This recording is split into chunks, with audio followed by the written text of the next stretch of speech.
প্রথমেই বলি যে ছায়ারাত্রি চ্যানেল কখনোই কোনো কুসংস্কারকে প্রশ্রয় দেয় না, তাই আমরা কখনোই বলি না যে কোনো ভৌতিক ঘটনা বা কোনো অলৌকিক ইনসিডেন্টকে বিশ্বাস করতে।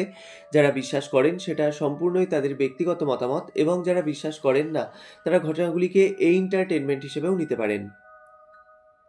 আজকে যিনি আমাদেরকে ঘটনাটি পাঠিয়েছেন, ঘটনাটি দিদিভাইয়ের নিজের পরিবারে ঘটে যাওয়া একটি ঘটনা, এবং মূলত তার ছেলে তাদের পরিবারের অভিশাপের কারণে যেভাবে মারা যায় সেটা কিন্তু সত্যিই ভীষণ মর্মান্তিক একটি ঘটনা।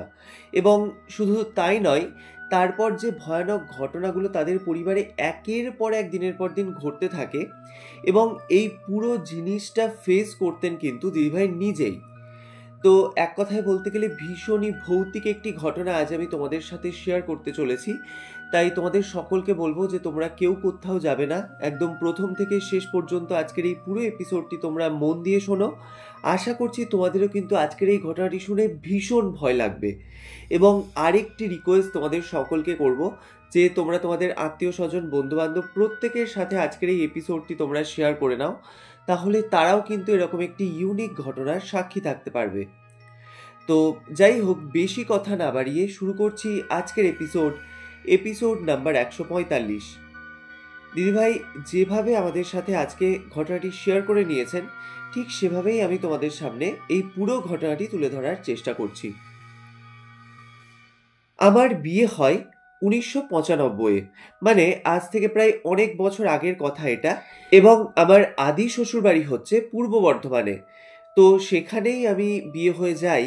এটা আমার দেখাশোনা করে বিয়েটা হয়েছিল, কিন্তু বর্তমানে আমি কলকাতায় থাকি। তো কি কারণে আমাকে সেই বাড়ি ছাড়তে হলো এবং কেন আমি বর্তমানে কলকাতায় ফ্ল্যাট নিয়ে রয়েছি, সেটা আজ এই পুরো ঘটনায় আমি তোমাকে জানাবো। তো আমার হাজবেন্ডরা হচ্ছে 3 ভাই। তার মধ্যে আমার হাজবেন্ড মেজো ছেলে। আর আমার শ্বশুর মশাইয়ের হার্ডওয়্যারের বড় বিজনেস ছিল, যেটা বর্তমানে আমার হাজবেন্ড এবং তার 2 ভাই মিলে ওনারা দেখাশোনা করে। মানে এটা হচ্ছে ওদের পৈতৃক বিজনেস। আর আমার শাশুড়ি মা আমার হাজবেন্ডরা যখন বেশ অনেকটাই ছোট, তখনই কিন্তু উনি মারা যান। আর আমি বিয়ে হয়ে যখন এই বাড়িতে আসি, তখন আমার বড় ভাসুরের কিন্তু অলরেডি বিয়ে হয়ে গেছে, এবং তাদের যে 2টি সন্তান, মানে তার যে 2 মেয়ে, তারাও কিন্তু তখন হয়ে গেছে। তো যাই হোক, আমার বিয়ের নেক্সট ইয়ার আমার কিন্তু ছেলে হয়। এবং যখন আমার ছেলে হয় তখন আমার শ্বশুরমশাই ঠিক এতটাই আনন্দিত হয়েছিলেন, মানে সব থেকে বেশি আনন্দ বোধহয় আমাদের পরিবারে আমার শ্বশুরমশাই হয়েছিলেন। তার কারণ তার নাতি হয়েছে, মানে তার বংশের উত্তরসূরি। তো যে কারণে কিন্তু তিনি ভীষণই আনন্দিত হয়েছিলেন, এবং যখন আমার ছেলে হয়, মানে গোটা পাড়ার লোককে তিনি কিন্তু নিজেই মিষ্টি বিলি করেছিলেন। তো যাই হোক, এবার তারপর থেকে আমার ছেলেকে উনি এতটাই ভালোবাসতেন, মানে আমার ছেলের যে কোনো রকম কোনো আবদার কিন্তু মানে আমাদের কাউকেও করতো না, মানে সব আবদার কিন্তু ওর দাদুর কাছেই ছিল। তো যাই হোক, এইভাবে কিন্তু 6টা বছর খুব সুন্দরভাবেই আমাদের কেটে যায়। তো তার মধ্যে আমার যে দেওর, তার বিয়েও হয়ে যায়। তো যাই হোক, আর আমাদের বাড়ির নিচে, মানে আমাদের দোতলা পোর্শনটায় আমরা বসবাস করতাম, এবং একতলা পোর্শনের টোটাল জায়গাটাই কিন্তু আমাদের মানে দোকান ছিল। সেই যেটা আমি বললাম হার্ডওয়্যারের বিজনেস, তো সেটাই কিন্তু ওই একতলাটাই ছিল। তো এবার 2003 সালের একটি দুপুরের কথা আমি বলছি, যেদিন আমার পরিবারে বা আমার জীবনে বলতে পারো, মানে সেই কালো অন্ধকারটা নেমে আসে। তো সেই দিন দুপুরবেলায় আমরা কিন্তু রান্নাঘরে রান্না করছিলাম। ঠিক এমন সময় মানে খুব জোরে কিছু যেন একটা আমরা পড়ার শব্দ পাই। মানে আমি ছিলাম, আমার 2 জাও ছিল, আমরা কিন্তু রান্নাঘরে এরকম রান্না করছি, মানে আমরা ওই রান্নাঘর থেকে ওই শব্দটা পেয়েছি। এবং সেই আওয়াজটা পাওয়ার সাথে সাথেই আমার বড় জায়ের যে বড় মেয়ে, সে কিন্তু খুব বিকট জোরে একটা চিৎকার করে ওঠে। আর দিভাই বলছে যে সেদিন যেহেতু রবিবার ছিল, এবার প্রত্যেকেরই স্কুল মোটামুটি ছুটি। তো সেই জন্য আমার ঘরে ওরা 3 ভাই বোন মিলে কিন্তু বসে খেলা করছিল, মানে আমি কিন্তু এইটুকুই দেখে এসেছিলাম। এবার অত জোরে যখন একটা শব্দ আমি পেয়েছি, আর তার উপরে যখন আমার বড় জায়ের বড় মেয়েটা যখন এত জোরে চিৎকার করে উঠলো, তো আমি কিন্তু ভেবেছি যে কিছু হয়তো মানে প্রবলেম হয়েছে বা কিছু হয়তো গন্ডগোল হয়েছে। তো আমি কিন্তু রান্না বান্না ফেলে দিয়ে ওখান থেকেই, মানে রান্নাঘর থেকে কিন্তু ছুটতে শুরু করেছি আমার ঘরে যাও বলে। আর আমার পেছন পেছন তখন আমার জারাও আসছিল। এবং যখন আমার ঘরে আমি এসেছি, আমি এসে যে দৃশ্যটা দেখি, মানে এই রকম যে কিছু আমি দেখবো এটা কিন্তু আমি কখনো কল্পনাও করিনি। আমি দেখছি যে আমার ছেলে পুরো ফ্লোরের ওপর পড়ে আছে, মানে ওরা কিন্তু খাটের ওপর বসে খেলা করছিল, তো ফ্লোরের ওপর পড়ে আছে এবং ওর মাথাটা ঠিক এতটাই ভাবে ফেটে গেছে, মানে গোটা মেঝেতে একদম রক্তে ভেসে যাচ্ছে। তো এই দৃশ্যটা দেখার পর আমার তখন কিরকম একটা সিচুয়েশন হয় তোমরা ভাবো। আর ও কিন্তু মানে আমার ছেলে কিন্তু ততক্ষণ একদম পুরোপুরি সেন্সলেস। তো যাই হোক, এবার ওকে তো সেই মুহূর্তে তড়ি ঘড়ি করে হসপিটালে নিয়ে যাওয়া হয় এবং ও কিন্তু কোমাতে চলে যায়। মানে ওর যেহেতু কোনো সেন্স ছিল না এবং প্রচণ্ড মানে মাথা থেকে প্রচণ্ড ব্লিডিং হয়েছিল, তো যে কারণে কিন্তু ও একদম পুরোপুরি কোমাতে চলে যায়। এবং দিদিভাই যেটা আমাকে লিখে পাঠিয়েছে সেটা হচ্ছে যে প্রায় 12 দিন মতো আমার ছেলে কোমাতে ছিল এবং তারপর কিন্তু ও এক্সপায়ার করে। মানে তখন যে কিরকম একটা সিচুয়েশনের মধ্যে দিয়ে দিদিভাই গিয়েছে, দিদিভাই বলছে একটা মা হয়ে একটা সন্তান হারানো সেটা যে কতটা কষ্টের সেটা শুধুমাত্র একটা মারাই বোঝে। তো দিদিভাই বলছে যে আমি তো তখন প্রচণ্ড পরিমাণে ভেঙে পড়ি এবং আমার শ্বশুর মশাইও কিন্তু প্রচণ্ড ভেঙে যান। মানে উনি এতটাই শোক পেয়েছিলেন, মানে উনি যে এইভাবে নাতিকে হারাবেন এটা তো মানে তিনিও হয়তো কখনো কল্পনা করেননি। এবং যখন আমার ছেলে ওইভাবে মারা গেছে, তো আমার শ্বশুরমশাইও কিন্তু মানে মানসিক দিক দিয়ে প্রচণ্ড পরিমাণে ভেঙে পড়েন এবং ওই বয়সেও মানে উনি কিন্তু এই বাজার হাট করা থেকে শুরু করে এবং তখনও পর্যন্ত কিন্তু তিনি ওই দোকানে বসতেন। মানে এক কথায় বলতে গেলে তিনি কিন্তু বেশ খোশ মেজাজের একজন মানুষ ছিলেন। তো সেই মানুষ কিন্তু মানে ওইভাবে নাতিকে হারানোর পর তিনি ঠিক এতটাই গুম মেরে যান, মানে উনি কিন্তু নিজের ঘর থেকে কোনো মতেই বেরোতেন না। এবং শুধু যে ঘর থেকে বেরোতেন না তা নয়, উনিও ঠিক মতো মানে খাওয়া দাওয়া করতেন না বা কারোর সাথে সেরকম কোনো কথা বলতেন না। মানে এক প্রকার নিজেকে তিনি ঘরবন্দি করে নিয়েছিলেন। তো যাই হোক, এইভাবে যত দিন কাটতে থাকে দিদিভাই বলছে আমাকে তো মানে বাড়ির সবাই মিলে ভীষণভাবে বোঝাতো। তো এই করতে করতে আমি কিছুটা হলেও যদি স্বাভাবিক জীবনে ফিরতে শুরু করেছিলাম ঠিকই, কিন্তু আমার শ্বশুরমশাই যেন এই জিনিসটা কখনোই মেনে নিতে পারেননি। তো যাই হোক, এই রকম করে থাকতে থাকতে এবং তিনি এই যে ক্রমাগত এরকম অনিয়ম করতেন, ঠিকভাবে খাওয়া দাওয়া করতেন না, তারপর ঘুমোতেন না, আবার এরকমও হতো অনেক রাত্রিবেলায় কিন্তু উনি ঘর থেকে বেরিয়ে চলে যেতেন। মানে এরকম ঘটনাও কিন্তু ঘটেছে। মানে আমার শ্বশুর মশাই কিন্তু আমার ছেলেকে হারিয়ে ভীষণ পরিমাণে শোক পান। তো এই রকম করে দীর্ঘদিন মানে যেতে যেতে আমার শ্বশুর মশাই কিন্তু অসুস্থ হয়ে পড়েন এবং তিনি পুরোপুরিভাবে বিছানায় শয্যাশায়ী হয়ে যান। তো এরকম করে থাকতে থাকতে মানে দিদিভাই বলছে ভাই বিশ্বাস করবে না, আমার ছেলে যেদিন মারা গেছে তার থেকে 3 মাসের মাথায় আমার শ্বশুর মশাইও কিন্তু এক্সপায়ার করে যান। কিন্তু এর মধ্যে একটা অদ্ভুত ঘটনা ঘটে, সেটা হলো মানে আমার শ্বশুর মশাইকে দেখাশোনা করা থেকে শুরু করে খাওয়ানো সমস্ত কিছুই কিন্তু আমি করতাম। কারণ দিদিভাই বলছে আমার ছেলেকে যে এতটা ভালোবাসতো, মানে তার এই সময়তে আমি যেন মনে হতো যেন সবসময়তে তার আমি সেবা করি বা তাকে আমি যাতে যতটুকু ভালোভাবে রাখা যায় আমি এটাই কিন্তু যতটা পারার আমি নিজে কিন্তু করার চেষ্টা করতাম। তো সেরকমই আমার শ্বশুরমশাইকে যা যাবতীয় ওনার কাজ আমি কিন্তু সমস্ত কিছু করিয়ে দিতাম। তো সেই রকম উনি যখন মারা যাচ্ছেন উনি কিন্তু আমার কোলেই এরকম মাথা দিয়ে আছেন এবং তখন উনি এতটাই তার শ্বাসকষ্ট উঠেছে, মানে বোঝাই যাচ্ছিল যে তিনি তখনই হয়তো এক্সপায়ার করে যাবেন। তো সেই সময়তে আমার শ্বশুরমশাই কিন্তু আমাকে একটা কথা বলে, মানে তিনি ওই মৃত্যুশয্যায় শুয়ে আমাকে যে কথাটি বলে তা কিন্তু আমাকে রীতিমতো নাড়া দিয়ে যায়। আমার শ্বশুরমশাই আমাকে বলেন যে আমাদের পরিবারের এই অভিশাপের জন্যই আজ আমি আমার নাতিকে হারালাম, তুমি আমাকে ক্ষমা করো বৌমা। মানে এই কথাটা বলা মাত্রই কিন্তু মানে তার কিছুক্ষণের মাথাতেই উনি মারা যান। তো দিদিভাই বলছে আমি তার কাছে অনেকবার জানার চেষ্টা করেছিলাম মানে এই অভিশাপের কথাটা কি, মানে অভিশাপের কথা তিনি কেন বললেন এবং তার সঙ্গে আমার ছেলের এরকম করে মারা যাওয়ার কি সম্পর্ক। তো মানে তখন তিনি সেইটার উত্তর দেওয়ার মতো কোনো অবস্থায় ছিলেন না। তো তার কিছুক্ষণের মধ্যেই তিনি এক্সপায়ার করে গেছিলেন। তো যাই হোক, এবার আমার অবস্থাটা একবার ভাবো, কয়েক মাস আগে আমি আমার ছেলেকে এইভাবে হারিয়েছি, তার মধ্যে আজকে আমার শ্বশুর মশাই এরকম মারা যাওয়ার সময় যে কথাটি শোনালেন আমাকে, তো তখন কিন্তু আমার মনে শুধুমাত্র ওই কথাটাই ঘুরছে, মানে তিনি এরকম কথা কেন বললেন। তো যাই হোক, এবার তখন বাড়ির সিচুয়েশনটা এরকম যে আমার হাজবেন্ডকে যে আমি এই বিষয়ে কিছু জিজ্ঞাসা করবো সেরকমও কোনো অবস্থা নেই। তো যাই হোক, এরপর যখন ওনার অশৌচের পর্ব মেটে এবং তারপর যখন শ্রাদ্ধ শান্তি সমস্ত কিছু মিটে যায়, তো আস্তে আস্তে যখন বাড়ি ফাঁকা হয়, তো তারপর কিন্তু আমার হাজবেন্ডকে আমি এই বিষয়ে জিজ্ঞাসা করেছিলাম যে আমার শ্বশুরমশাই আমাকে এরকম কথা কেন বললেন। তো আমার হাজবেন্ড আমার কাছ থেকে আমি বুঝতেই পারি যে কথাটা টোটালি ইগনোর করে যায়, মানে তিনি বলেন যে না না হয়তো বাবা এটা মানে হয়তো কোনো ভুলবশত কিছু বলে ফেলেছেন, কিন্তু দিদিভাই বলছে যে একজন মৃত্যুশয্যায় বা মৃত্যু পথযাত্রী কোনো মানুষ, সে কোনো ভুল কথা কিন্তু বলতে পারে না, বা কোনো মিথ্যে কথাও কিন্তু তার পক্ষে কখনোই বলা সম্ভব নয়। তো আমি এটা বুঝতে পারি যে আমার হাজব্যান্ড আমার কাছ থেকে টোটালি বিষয়টি মানে এড়িয়ে গেল। তো যাই হোক, এবার আমি তো সেইটার কোনো সদুত্তর পাইনি। তো এই বিষয়ে আমার যে একটা মনের খটকা, সেটা কিন্তু থেকেই যায়। তো এরপর যত দিনের পর দিন যেতে থাকে, বিষয়টা আস্তে আস্তে ফিকেও হয়ে যায়, এবং আমার যাদের পক্ষে এই বিষয়টা জানা হয়তো সম্ভব নয় ঠিকই, কিন্তু আমার হাজবেন্ড এবং তার দাদা বা ভাইরা এটা তো নিশ্চয়ই জানবে।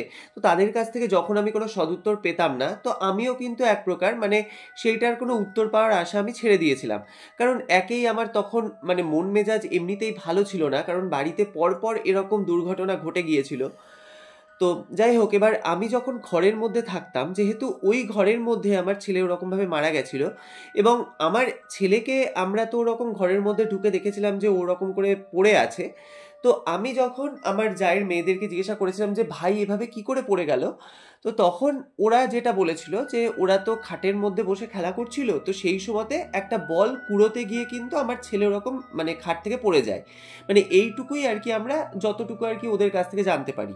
আর দিভাই বলছে যে ওই ঘরের মধ্যে কিন্তু আমি নিজে মানে একা থাকতেই পারতাম না, মানে থাকতে পারতাম না বলতে, আমার ছেলে যেহেতু ওই ঘরে ওরকম ভাবে ডেথ হয়েছে, তো মানে ওর সমস্ত কথা আমি একা থাকলেই আমার মনে পড়তো, মানে মনে হতো যেন আমার দম বন্ধ হয়ে আসছে।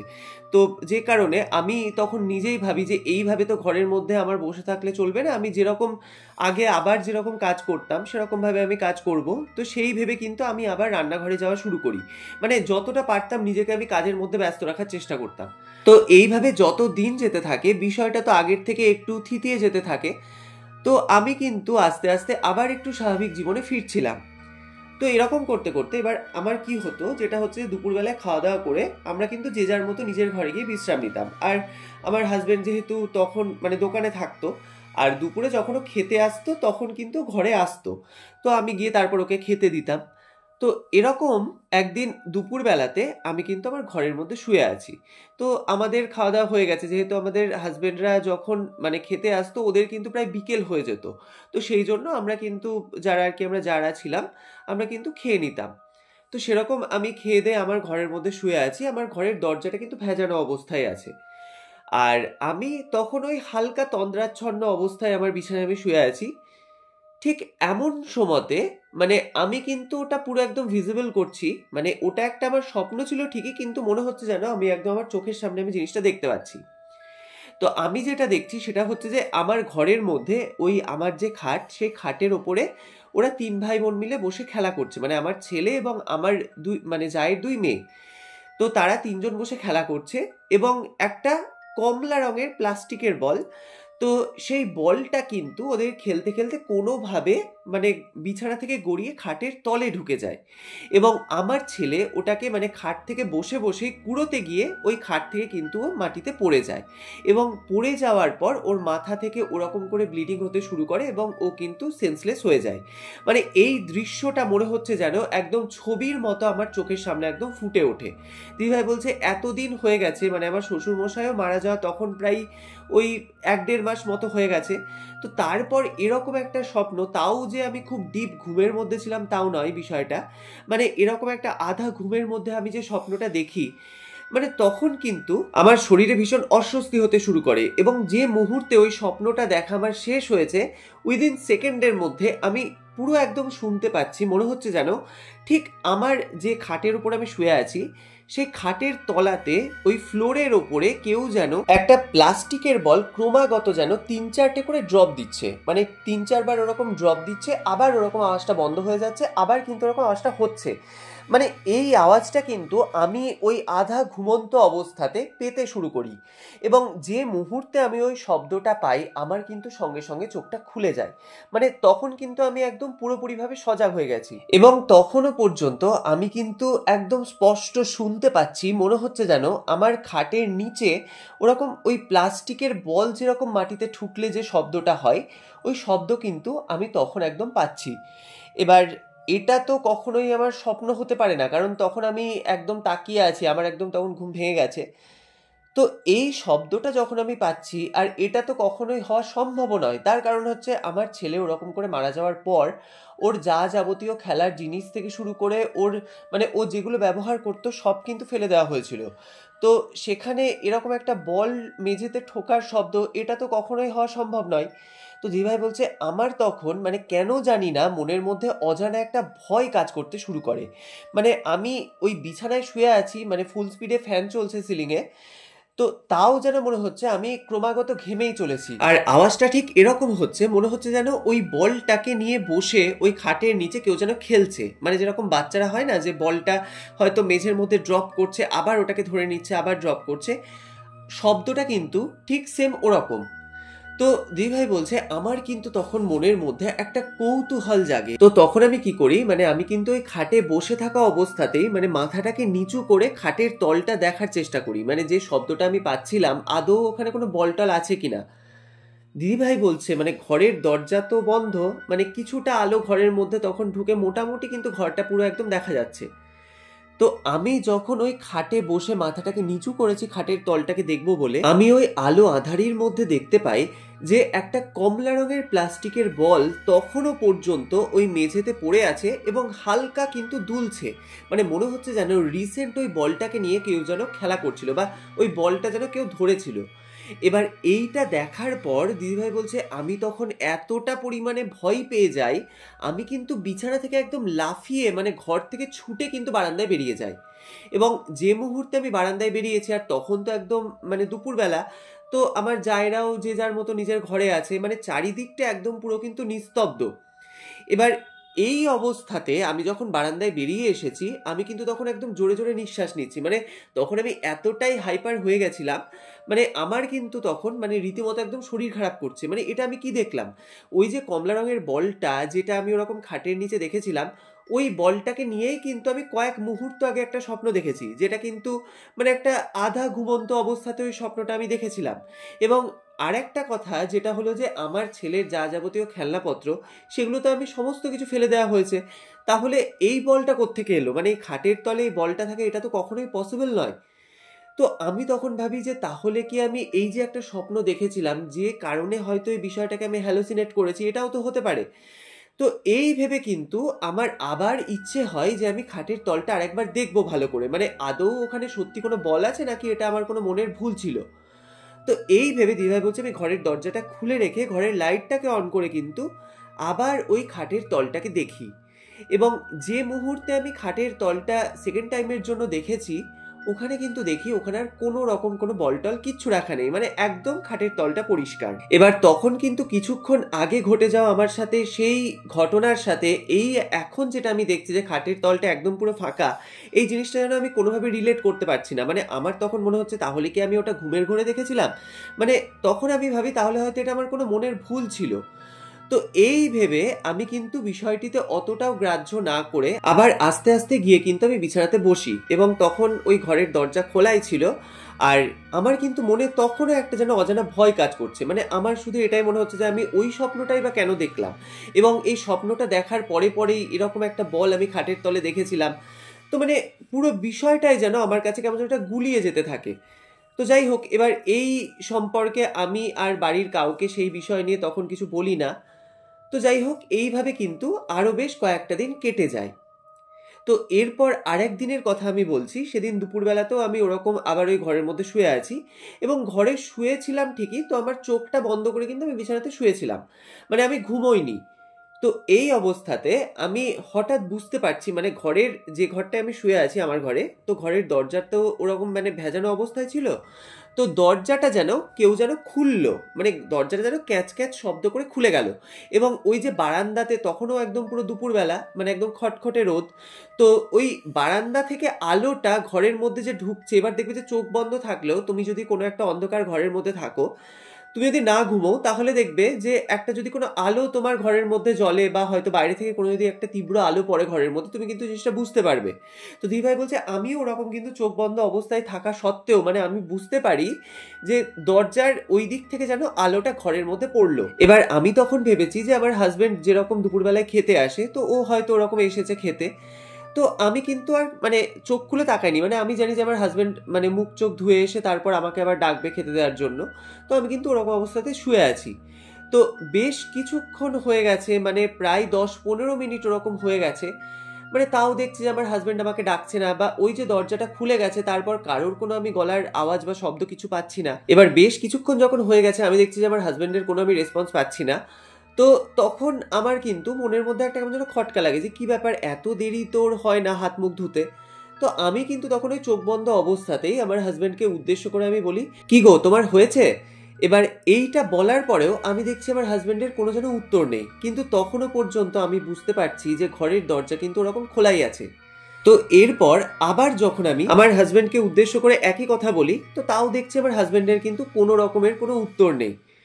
তো সেই মুহূর্তে আমার কিন্তু মানে মনের মধ্যে একটা খটকা লাগে, এবং খটকা লাগার সাথে সাথেই আমি কিন্তু চোখটা খুলে তাকাই। দিদিভাই বলছে, ভাই বিশ্বাস করবে না, যে মুহূর্তে আমি চোখটা খুলেছি সঙ্গে সঙ্গে মানে উইদিন সেকেন্ডের মধ্যে আমার ঘরের দরজাটা যেন ধড়াম করে মানে সশব্দে যেন দরজাটা বন্ধ হয়ে যায়।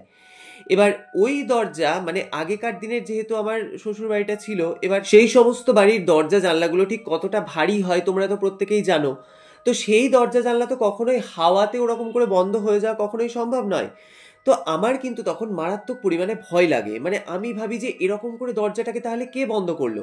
তো আমি কি করেছি, আমি কিন্তু ওখান থেকে সঙ্গে সঙ্গে মানে খাট থেকে কিন্তু আমি সঙ্গে সঙ্গে নেমে মানে খুব জোরে 5-6 সেকেন্ডের মধ্যে কিন্তু আমি খাট থেকে নেমে সঙ্গে সঙ্গে বারান্দায় বেরিয়ে আসি।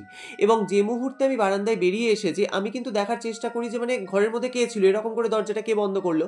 তো আমি যখন বারান্দার এদিক ওদিকটা দেখছি, মানে আমি দেখছি বারান্দায় কেউ নেই, একদম চারিদিক পুরো নিস্তব্ধ। এবার কেউ যদি ওই দরজা ওরকম করে বন্ধ করে বেরিয়েও যায়, সঙ্গে সঙ্গে তো কারোর ওই অত লম্বা একটা বারান্দা পেরিয়ে তারপর সিঁড়ি দিয়ে নেমে যাওয়া এটা তো কখনোই সম্ভব নয়। মানে আমি তো কয়েক সেকেন্ডের মধ্যে বাইরে বেরিয়ে এসেছি, তাহলে তো আমার এটা চোখে পড়বে। তো আমার কিন্তু তখন কৌতূহলটা আরও বেড়ে যায়। আমি কি করি, আমি ভাবি তাহলে হয়তো আমার হাজব্যান্ড কি এসেছিল। তো এই কৌতূহলটা আমার কাটানোর জন্য আমি কিন্তু নিচে আমাদের ওই দোকানে যাই, এবং ওখানে আমি যখন গিয়ে পৌঁছেছি আমি দেখছি দোকানে প্রচণ্ড ভিড়। তখনও পর্যন্ত কিন্তু আমার হাজব্যান্ড এবং আমার যে দেওর ভাসুর প্রত্যেকে কিন্তু তখন কাজে প্রচণ্ড ব্যস্ত, মানে তারা যে কেউ তখন ওপরে আসেনি এটা কিন্তু একদম পরিষ্কার। তো এই জিনিসটা যখন আমার সাথে হয় আমি কিন্তু মানে বেশ ভয় পাই, মানে আমি কিন্তু তখন বুঝতে পারি যে কিছু একটা হয়তো গন্ডগোল এবার হচ্ছে। তো যাই হোক, আমার হাজব্যান্ড ওপরে খেতে আসার জন্য আমি তখন অপেক্ষা করছিলাম, এবং আমার হাজব্যান্ড যখন ওপরে উঠে আসে তো আমি কিন্তু তাকে এই পুরো বিষয়টা বলি যে এই এই ঘটনা কিন্তু আজকে ঘটেছে, এবং বিগত দিনে যে ঘটনাটা ঘটেছিল সেটা তো আমি বাড়ির কাউকে তখন প্রথমে কিছু জানাইনি। তো সেটাও কিন্তু আমার হাজব্যান্ডকে আমি তখন বলি। এবার ও তখন এই পুরো বিষয়টা শোনার পর আমাকে একটা কথাই বলে যে তুমি যেহেতু সবসময় বাড়ির মধ্যে থাকছো এবং তুমি ছেলেকে নিয়ে এত ভাবছো, যে কারণে হয়তো এই বিষয়গুলো তোমার মানে পুরোটাই মনের ভুল।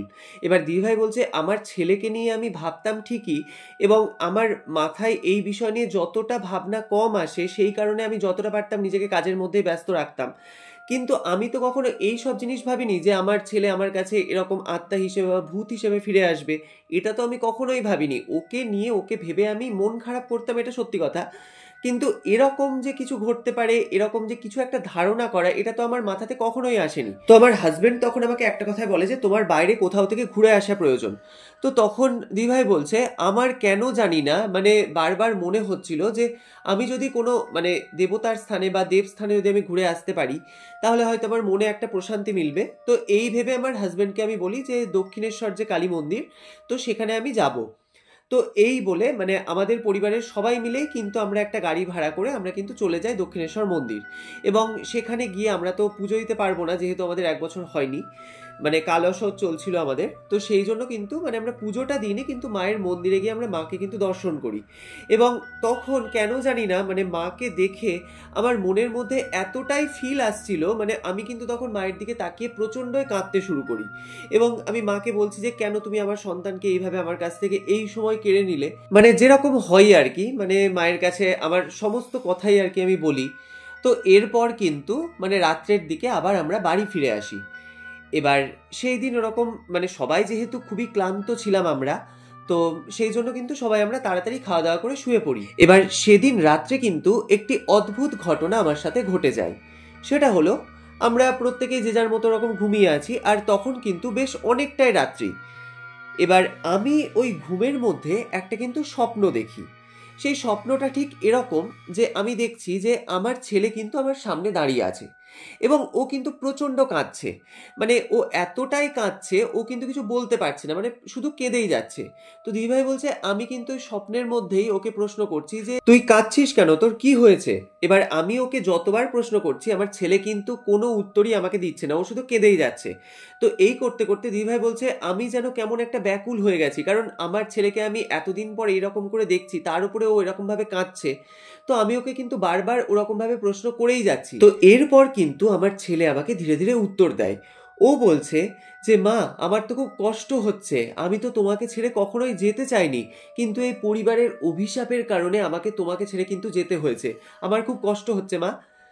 এবার এই কথাটা দিদিভাই বলছে আমার ছেলে যখন আমাকে এইভাবে কাঁদতে কাঁদতে বলে, আমার কিন্তু সঙ্গে সঙ্গে ঘুমটা ভেঙে যায় এবং আমি রীতিমতো বিছানার মধ্যে একদম ধড়পড়িয়ে উঠে বসি।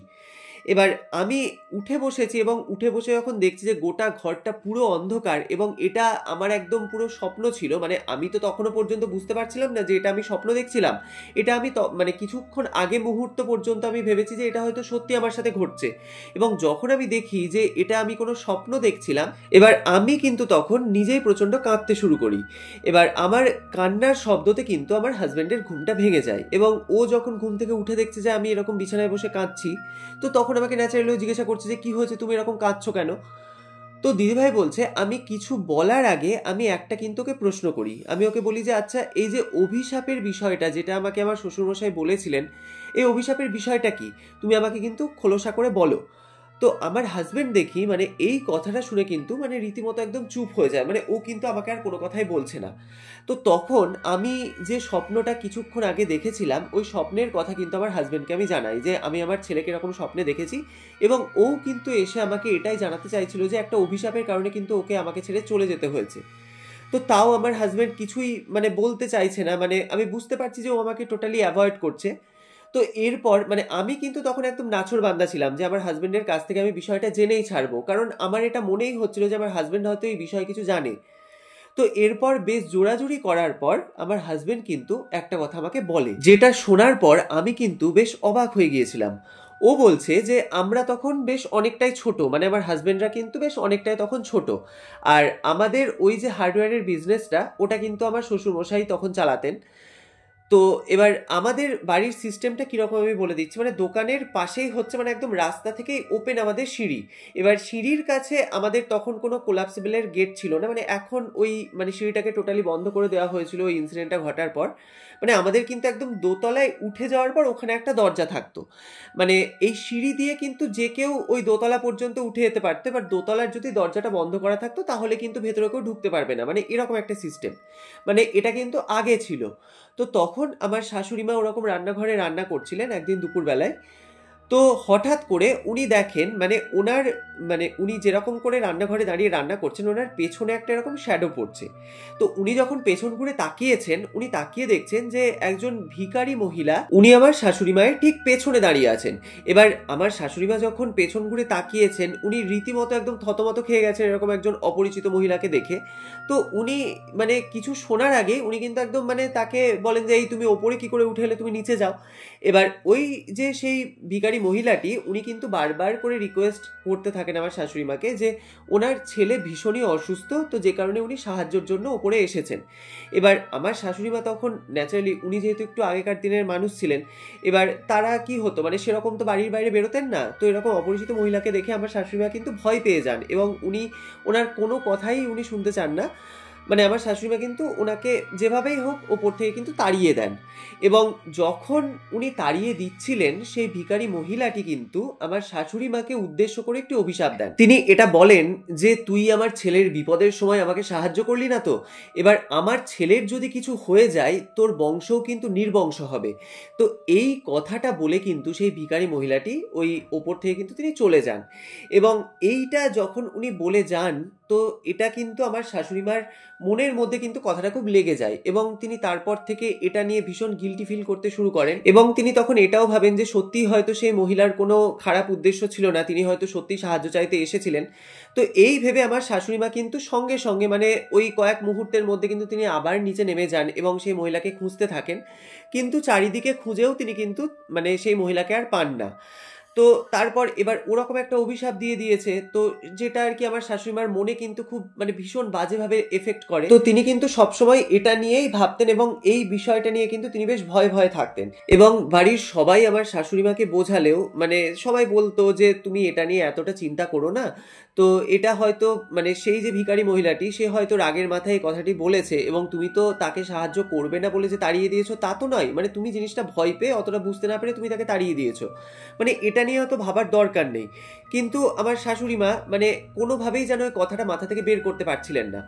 তো যাই হোক, এবার এই রকম হতে হতে উনি কিন্তু একটি মানসিক রুগী হয়ে পড়েন, মানে একটা ট্রমার মধ্যে কিন্তু উনি চলে যান এবং উনি যে একটা প্রাণোচ্ছল মানুষ ছিলেন এবং বাড়ির যা যাবতীয় কাজকর্ম উনি একা হাতে করতেন বা এই যে সংসারটাকে উনি একা হাতে সামলাতেন, সেই কাজটা কিন্তু উনি মানে ধীরে ধীরে পুরোপুরি একদম ছেড়ে দেন এবং নিজেকে উনি একদম ঘরবন্দি করে নিয়েছিলেন এবং তারপর আস্তে আস্তে উনি কিন্তু অসুস্থ হয়ে পড়েন এবং আমার শ্বশুরমশাই যেভাবে মারা গেছেন, যে যেরকমভাবে উনি শয্যাশায়ী হয়ে যান এবং বিছানাগত হয়ে উনি মারা যান, ঠিক সেম ওরকমভাবেই এবার আমার শাশুড়ি মায়ের তো তখন বেশ অল্প বয়স ছিল, তো ওইভাবে উনি কিন্তু বিছানাগত অবস্থাতে প্রায় 2 বছর মতো বেঁচেছিলেন এবং তারপর কিন্তু উনি এক্সপায়ার করে যান। মানে এই পুরো বিষয়টি কিন্তু আমার হাজবেন্ডের মুখে সেই রাত্রিবেলায় বসে আমি শুনছি। মানে আমি এতদিন যাবৎ এটাই জানতাম যে আমার শাশুড়ি মা অসুস্থ হয়ে মারা গিয়েছিলেন এবং কি যে তার এক্স্যাক্ট কারণ ছিল সেটা কিন্তু আমি জানতাম না। তো আজকেই কিন্তু এই পুরো বিষয়টি আমার কাছে ক্লিয়ার হয়। তো আমার হাজবেন্ডের কাছে এই কথাটা শোনার পর আমি তখন মানে পুরো বিষয়টিকে কিন্তু রিলেট করতে শুরু করি, কারণ আমার শ্বশুর মশাই যখন আমার কোলে ওরকমভাবে মারা যাচ্ছেন মানে মৃত্যুশয্যায় শুয়ে যে কথাটি বলেছিলেন, সেই কথাটি যে কতটা সত্যি এবং তার কারণে যে আমার ছেলের এতটা বড় ক্ষতি হয়ে গেল, মানে পুরো বিষয়টাই কিন্তু আমার কাছে তখন একদম জলের মতো পরিষ্কার হয়ে যায়। এবার আমার তো তখন শুধুমাত্র আফসোস করা ছাড়া তো আর কিছু করার নেই। তো যাই হোক, আমার তো তখন মানে ভীষণই মনটা খারাপ হয়ে যায় যে কি কারণের জন্য আমার ছেলেকে আমি হারিয়েছি। তো যাই হোক, এবার সেদিনের পর থেকে কিন্তু আমি সব সময়ের জন্য ফিল করতাম মানে আমার আশেপাশে হয়তো আমাকে কেউ যেন ফলো করছে, মানে ওই বাড়ির মধ্যে যে আমি আছি আমার কেন জানি না মনে হতো কেউ যেন আমাকে আড়াল থেকে দেখছে। তো এইটা যখন দিনের পর দিন ক্রমাগত বাড়তে শুরু করে, তো দিদিভাই বলছে আমার তখন ওই বাড়ির মধ্যে থাকা রীতিমতো অতিষ্ঠ হয়ে পড়ছিল। মানে আমি কোনোভাবেই ওই বাড়িতে আর থাকতে পারছিলাম না, বিশেষ করে আমাদের ঘরে। মানে রাতের পর রাত আমি জেগে থাকতাম, মানে সবসময় মনে হতো আমি রাত্রিবেলায় একটু হয়তো চোখটা বন্ধ করছি, হয়তো আবার আমার চোখের সামনে ওরকম ওই স্বপ্নগুলো যেন ভেসে উঠছে। তো এইভাবে হতে হতে তো আমার হাজব্যান্ডও এই বিষয়টা তখন বুঝতে পারে, তো আমি তখন ওকে বলি যে এই বাড়িতে আমি আর থাকতে পারবো না। তো মানে এবার বাড়ি ছেড়ে যাওয়া এই ডিসিশন নেওয়াটা তো খুব একটা ইজি ব্যাপার নয়।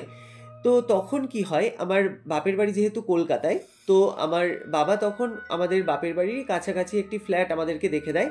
তো সেখানে কিন্তু মানে কয়েক বছরের মাথায় আমরা ওখানে শিফট হয়ে যাই এবং তারপর আমার হাজব্যান্ড প্রতি সপ্তাহে সপ্তাহে বাড়ি আসতেন এবং উনি এসে মানে যা ব্যবসার যে যাবতীয় কাজকর্ম উনি ওগুলো দেখতেন। তো তারপর বেশ কয়েক বছর পর কিন্তু আমি আবার কনসিভ করি এবং আমার কিন্তু একটি মেয়ে সন্তান হয় এবং ভাই তুমি এটা বিশ্বাস করবে না, মানে আমার যে দেওর তারও কিন্তু 2 মেয়ে, মানে আমার বড় যা এবং ছোট যা দুজনেরই কিন্তু দুটো করে মেয়ে এবং আমার হচ্ছে একটি মেয়ে, মানে কারোর কিন্তু কোনো ছেলে সন্তান নেই। মানে এটা সত্যি একটা অদ্ভুত বিষয় এবং তখন আমি এই জিনিসটা সত্যি রিয়েলাইজ করেছিলাম যে এই অভিশাপ জিনিসটা ঠিক কতটা এফেক্ট করতে পারে একটা মানুষের জীবনে বা একটা পরিবারে। যদিও বা আমার কাছে ছেলে মেয়ে দুজনেই সমান, কিন্তু একটা জিনিস যদি তর্কের খাতিরে আমি মেনেও নিই যে এটা হয়তো একটা কাকতালীয় বিষয় ছিল, তাহলে এটা পার্টিকুলারলি শুধুমাত্র আমার ছেলের সাথেই কেন ঘটলো? মানে ওখানে তো আমার জায়ের আরো 2জন মেয়ে ছিল, মানে ভগবান না করুক তাদের সাথেও তো এরকম কিছু একটা ঘটতে পারতো, শুধুমাত্র আমার ছেলেটার সাথেই কেন এরকম ঘটলো? এবং আমাদের এই যে মানে আমার হাজবেন্ডরা যেই 3 ভাই প্রত্যেকেরই কেন মেয়ে, মানে তাদের কারোর তো একজন ছেলে সন্তান হতেই পারতো। তো মানে এটা কিন্তু সত্যিই একটা অদ্ভুত বিষয়। তো যাই হোক, এখন আমরা প্রত্যেকে ভালো আছি এবং সুস্থ আছি বলতে পারো এবং দিদিভাই যেটা আমাকে লিখে পাঠিয়েছেন যে তিনি বলছেন যে আমি ওই বাড়িতে গিয়ে কিন্তু এখনো পর্যন্ত কোনোদিন রাত্রি যাপন করতে পারি না, মানে রাত্রে আমার থাকলেই যেন মনে হয় আমার দম বন্ধ হয়ে আসছে। মানে ওই বাড়িতে আমি দিনে দিনে যাই, আবার হয়তো সন্ধ্যের দিকে আমি ফিরে চলে আসি। তো আমার হাজব্যান্ড ওখানে যায়, যেহেতু ওখানে ব্যবসা রয়েছে, ব্যবসা সামলাতে হয়। তো যাই হোক, এখন আমরা প্রত্যেকেই ভালো আছি এবং প্রত্যেকে এখন আমরা সুস্থ আছি বলতে পারো। তো এই ঘটনাটি কিন্তু আমাদের পরিবারে ঘটে যাওয়া একটি বাস্তব ঘটনা, যেটা আমাদের পরিবারে বেশ কয়েক বছর আগে এই জিনিসটা ঘটে গিয়েছিল এবং সেই কথাটা মনে পড়লে সত্যি এখনো পর্যন্ত মনটা ভীষণ খারাপ হয়ে যায়। মানে একটা কিরকম সিচুয়েশনের উপর ভিত্তি করে আমার ছেলেকে আমি হারিয়েছিলাম। তো যাই হোক, এই ঘটনাটি আমি তোমার সাথে শেয়ার করলাম। তো তোমার যদি ভালো লাগে তাহলে তোমার চ্যানেলে তুমি ঘটনাটি পড়ে শুনিও। তো দিদিভাই, অসংখ্য ধন্যবাদ এত সুন্দর একটি ঘটনা এবং একদম অন্যরকম একটি ঘটনা আমাদের সাথে শেয়ার করার জন্য। মানে সত্যি যে একটা অভিশাপ একটা মানুষের জীবনকে বা একটা পরিবারকে কিভাবে তছনছ করে দিতে পারে, সেটা আপনার পাঠানো আজকের এই ঘটনাটি কিন্তু একটি জলজ্যান্ত প্রমাণ। তো যাই হোক, আমার কিন্তু আজকের এই ঘটনাটি শুনে অসাধারণ লেগেছে। তো বন্ধুরা, তোমাদের আজকের এই এপিসোডটি শুনে কেমন লাগলো সেটা অবশ্যই আমাদেরকে কমেন্টের মাধ্যমে লিখে জানিও। এবং ঘটনাটি শুনে যদি তোমাদের ভালো লাগে তাহলে অবশ্যই একটা লাইকের সঙ্গে সঙ্গে একটা হাইপ করে কিন্তু আমাদের সাথে থাকতে তোমরা একদমই ভুলো না। আর তোমরাও যদি তোমাদের জীবনে ঘটে যাওয়া এরকম কোনো সত্যি ভৌতিক ঘটনা বা যে কোনো অলৌকিক ইনসিডেন্ট আমাদের সাথে শেয়ার করতে চাও, তাহলে স্ক্রিনে দেওয়া হোয়াটসঅ্যাপ নাম্বারে তোমরা ঘটনাগুলি আমাদেরকে লিখে অথবা ভয়েস মেসেজের মাধ্যমে পাঠাতে পারো। এছাড়াও কিন্তু তোমরা আমাদেরকে মেইলের মাধ্যমেও ঘটনা শেয়ার করতে পারো। তাছাড়াও তোমরা আমাদের ফেসবুক পেজ ছায়ারাত্রি এবং ইনস্টাগ্রাম আইডি ছায়ারাত্রি অফিসিয়ালও ইনবক্স করতে পারো তোমাদের ঘটনাটি। আমরা সেই ঘটনাটি কিন্তু তুলে ধরবো সমস্ত শ্রোতা এবং দর্শক বন্ধুদের সামনে। আর তোমাদের পক্ষে যদি পসিবল হয় তাহলে যে ঘটনাটি তোমরা আমাদেরকে পাঠাচ্ছ সেই ঘটনার সম্পর্কিত যে কোনো ছবি বা যে কোনো ছোট্ট ভিডিও ক্লিপ তোমরা চাইলে আমাদের সাথে শেয়ার করতে পারো। আমরা সেই ছবি বা ভিডিওটি দেখাবো সমস্ত দর্শকদেরকে। তো যাই হোক, আজকের এপিসোডের প্রশ্নটি হলো, দিদিভাইয়ের শ্বশুর বাড়িতে তার হাজবেন্ডের পৈতৃক কিসের বিজনেস ছিল? তোমরা সঠিক উত্তরটি আমাদেরকে কমেন্টের মাধ্যমে লিখে জানাও। আমরা নেক্সট এপিসোডের শেষে তোমাদের কমেন্টের স্ক্রিনশটটি পাবলিশ করব। তো গত এপিসোডে যারা আমাদেরকে সঠিক উত্তর দিয়েছিলেন তারা হলেন বাংলাদেশের ঢাকা থেকে লাইলা তানজুর। তো দিদিভাই লিখেছেন যে দিদিভাই আমাদেরকে আজকে প্রথম কমেন্ট করেছেন, তার জন্য দিদিভাই আপনাকে অসংখ্য ধন্যবাদ। তো এছাড়াও যারা সঠিক উত্তর দিয়েছেন তারা হলেন শিখা রায়, পুনে থেকে অলোকানন্দা মৈত্র, নদিয়ার আসাননগর থেকে বাসন্তী মণ্ডল, পশ্চিম বর্ধমান মদনপুর থেকে মৌসুমী মুখার্জি, কৌশিকী ঘোষ, শুভ্রা ধর এবং বহুলার অন্ডাল থেকে অজিত বাউরি। তো এছাড়াও যারা আমাদেরকে কমেন্ট করেছেন তাদের মধ্যে থেকে কয়েকটি প্রিয় কমেন্ট আমরা এখানে বলছি। তো তারা হলেন মায়া সরকার, অমিতা ঠাকুর, তানজিদা হোসেন, হাওড়া থেকে গীতা গোস্বামী, সুদেশনা সিনহা রয় এবং স্বাতি বিশ্বাস। তো তোমাদের সকলকে জানাই অসংখ্য ধন্যবাদ। তোমরা যারা যারা আমাদেরকে কমেন্ট করেছো, তো তোমরা এভাবেই আমাদেরকে কমেন্টের মাধ্যমে জানাতে থাকো যে তোমরা কোথা থেকে ঘটনাগুলি শুনছো এবং ঘটনাগুলি শুনে তোমাদের কেমন লাগছে সেই মতামতটিও কিন্তু তোমরা আমাদেরকে কমেন্টের মাধ্যমে জানাতে একদমই ভুলো না। তো যাই হোক, আজকের মতো বিদায় নিচ্ছি। দেখা হচ্ছে আবার পরবর্তী নতুন ভয়ঙ্কর ঘটনা নিয়ে আগামী শনিবার। ততক্ষণ তোমরা সকলে ভালো থেকো, সুস্থ থেকো। শুভরাত্রি।